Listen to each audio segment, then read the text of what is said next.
Hi, my name is Will Schultz, and today I'm reviewing Trek to Yomi for the PlayStation, Xbox, and PC. Trek to Yomi is a 2D action game that draws heavy inspiration from classic 1950s samurai films, and it does so with remarkable presentation. But is presentation alone enough to stand up against its AAA counterparts? Let's find out.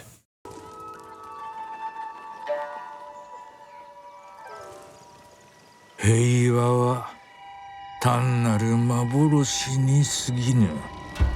その喪失を嘆くなかれ。己の行いを悔やまずともよい。武士道というは死ぬことと見つけたり。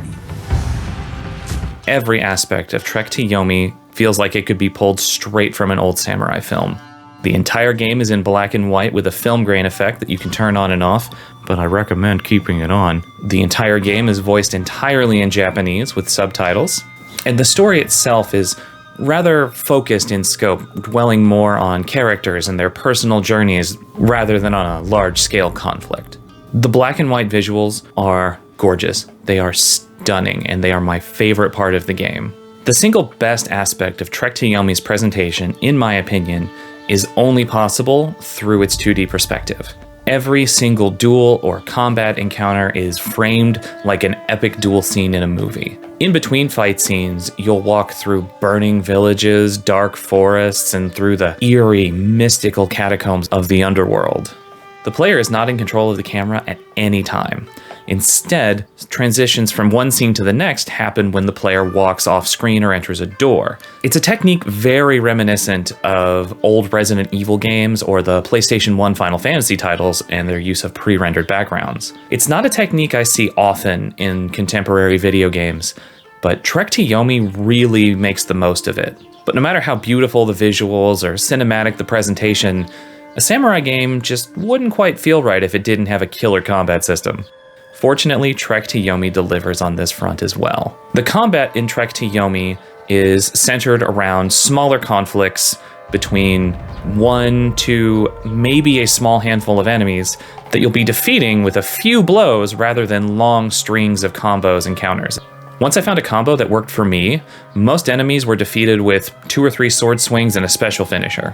It makes all of your attacks feel very powerful, and it fits the samurai aesthetic perfectly, going all in on offense. That's not to say the game is easy. Far from it. I died around a dozen times or so on my first playthrough, but thanks to the generous checkpointing system, I was never a screen or two away from the combat encounter that did me in. I feel like it's important to note that my first playthrough of Trek to Yomi did only take about 5 hours. I could have easily spent another hour or two if I'd been more thorough searching for collectibles and upgrades, but I know that that sounds like a short runtime.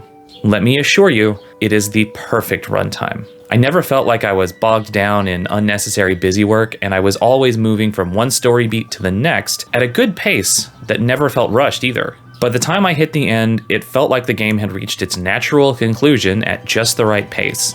And if that's still too short for you, there are a few different endings that you can go through if you want to play the game again. As a mega dad, I do feel like it is my responsibility to let you know that this game is not for children, not by any metric or measure. The combat encounters aren't particularly visceral in and of themselves, but there are a lot of graphic cutscenes.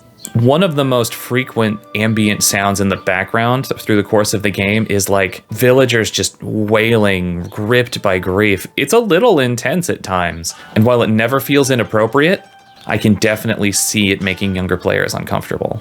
Save this one for the adults and maybe those older kids. This game is rated M for mature, and that is the right audience for it.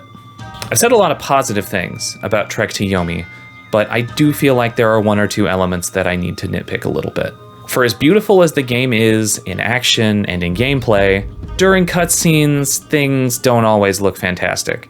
The character models in particular can be a little rough and a little crudely animated. It's not egregious or a deal breaker by any stretch, but every once in a while something was awkward enough that it got my attention and pulled me out of the moment a little bit. And the combat can be a lot of fun, but when you struggle or start to make a mistake, combat encounters can be over pretty quickly against you too. The generous checkpointing does dull the blow a little bit, but it doesn't feel great when you get stuck in a loop and it doesn't even feel like you could have recovered.